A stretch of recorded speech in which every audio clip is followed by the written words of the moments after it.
2026? Oui, bien sûr. Moi, je pense que c'est une très bonne question, déjà parce que, en réalité, c'est possible si politiquement on accepte de mener quelques réformes.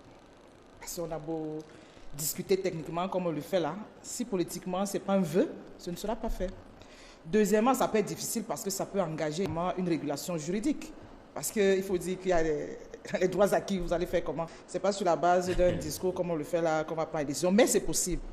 Et le travail qui peut être fait, même un travail technique, c'est de voir quelles sont ces différentes poches, d'analyser l'impact financier. Moi, j'ai fait cette analyse, c'est 500 à 600 milliards qu'on peut prélever, voilà, qu'on peut économiser.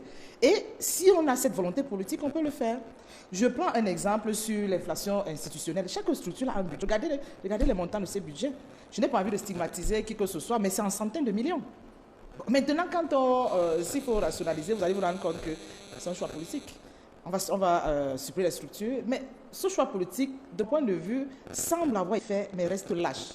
Regardez la réforme de la SNI. C'est une grosse réforme. Ça n'avance pas. Ça fait, je crois, 1 an et demi, bientôt 2 ans, qu'on a reformé la SNI. Et on n'a pas vu les autres structures se mettre en place.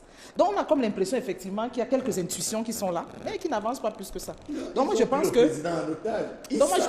jamais changé. Sans vouloir dire qu'on a la science infuse, il y a des études qui sont faites, il y a des études qui peuvent être faites, mais moi, je renvoie donc à ce niveau-là pour dire qu'il faut une décision politique. Il faut une décision politique, pourquoi? C'est vrai, on peut éviter certains sujets. Lorsque le président de la République se déplace, il dépense combien? On peut poser la question. Ça peut aussi être un élément de rationalisation.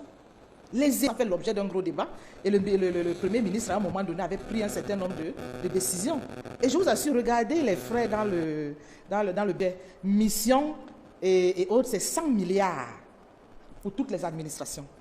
Oui, mais c'est des missions. C'est 100 milliards. Je ne dis pas que c'est beaucoup ou c'est peu, mais je dis quand on regarde de près, on peut se poser la question de savoir en 100 milliards. Et je suis sûr que ça ne prend pas l'Assemblée nationale, ça ne prend pas la présidence de la République. Là-dedans, il n'y a pas la SNH, il n'y a pas tout ce que vous pouvez imaginer. Quand vous imaginez, et on peut le dire parce qu'il s'agit aussi quand même de nos impôts, que vous avez une équipe de la SNH qui arrive en France et qui prend un jet privé. Donc, ce sont autant de dépenses qu'on peut questionner. Donc, moi, je pense qu'il y a un problème de cohérence, il y a un problème d'alignement.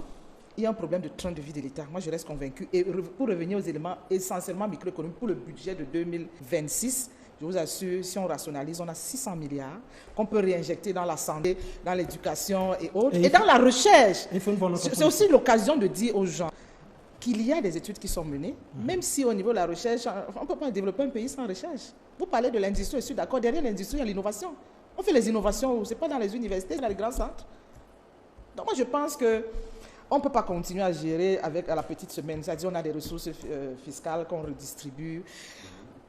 Bon, en tout cas, on va le faire, mais bientôt nous entrons en cessation et ça ne sera pas gérable. 631 milliards de déficit budgétaire, si on économise 600 milliards, il reste 31 milliards. Pourquoi on ne va pas faire cet effort pour nous empêcher d'alourdir effectivement le service de la dette? Pourquoi? Président Bimal.